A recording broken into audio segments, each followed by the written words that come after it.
Hello दोस्तों, स्वागत है आप सभी का आपके अपने YouTube channel T5G trick class में। आज हम आपको SSC GD 2024 में जो दोस्तों पिछली बार परीक्षा में पूछे गए थे मोस्ट इम्पोर्टेंट सवाल कराएंगे। तो देखिए दोस्तों, पहला सवाल है, एक निश्चित राशि 5 वर्षों में 7% वार्षिक ब्याज की दर से ₹4016.25 का साधारण ब्याज प्राप्त होता है। मूल राशि ज्ञात कीजिए।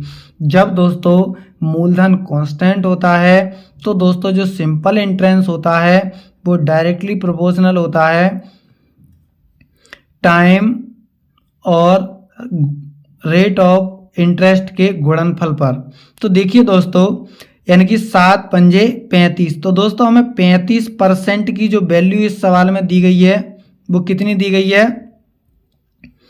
4016.25 दी गई है। तो दोस्तों हमें यहाँ से 100% की वैल्यू निकालनी है, क्योंकि दोस्तों जो हमारा प्रिंसिपल होता है वो 100% होता है। ठीक है दोस्तों, तो 35% की वैल्यू इस सवाल में 4016.25 दी गई है।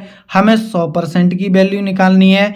तो दोस्तों जब यहाँ से हम 1% की वैल्यू निकालेंगे तो 35 से भाग लगाएंगे। तो दोस्तों ये 35 एकम, तो दोस्तों 5 बचेगा। अब 51 हो जाएंगे। तो 35 एकम 35, फिर दोस्तों 16 बचेंगे। ये हो जाएगा दोस्तों 166। तो 35 चौका होता है दोस्तों 140। अब देखिए दोस्तों बचे दोस्तों 26। तो दोस्तों 45 सत्ते होते हैं 245। अब देखिए दोस्तों तो बचेगा हमारा 17, यानी कि 5 बार लगाया 7 बार लगाए दोस्तों हमने।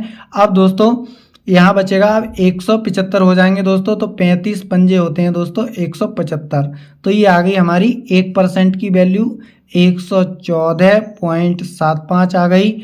अब दोस्तों हमें 100% की वैल्यू निकालनी है। तो 100% की वैल्यू आ जाएगी दोस्तों, इधर भी 100 से गुणा करेंगे तो ये आ जाएगी दोस्तों 14,475 रुपये।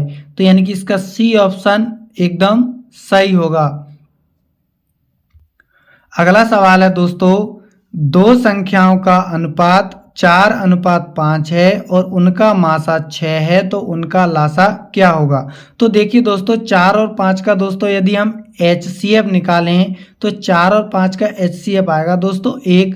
तो 1 की इस सवाल में वैल्यू कितनी दी गई है, यानी 1 यूनिट की वैल्यू इस सवाल में दी गई दोस्तों 6। तो दोस्तों 6। अब हमसे पूछा है इनका लासा क्या होगा। तो लासा क्या होगा, दो सहभाज्य संख्याओं का गुणनफल ही क्या होता है, उनका लासा होगा। तो 4 और 5 की गुणा करेंगे तो ये कितना आ जाएगा दोस्तों 20 यूनिट आ जाएगा। जबकि 1 यूनिट की वैल्यू 6 है, तो 20 यूनिट की वैल्यू कितनी हो जाएगी दोस्तों 120 हो जाएगी। तो इसका LCM होगा 120। तो इसका जो A ऑप्शन है दोस्तों वो सही होगा।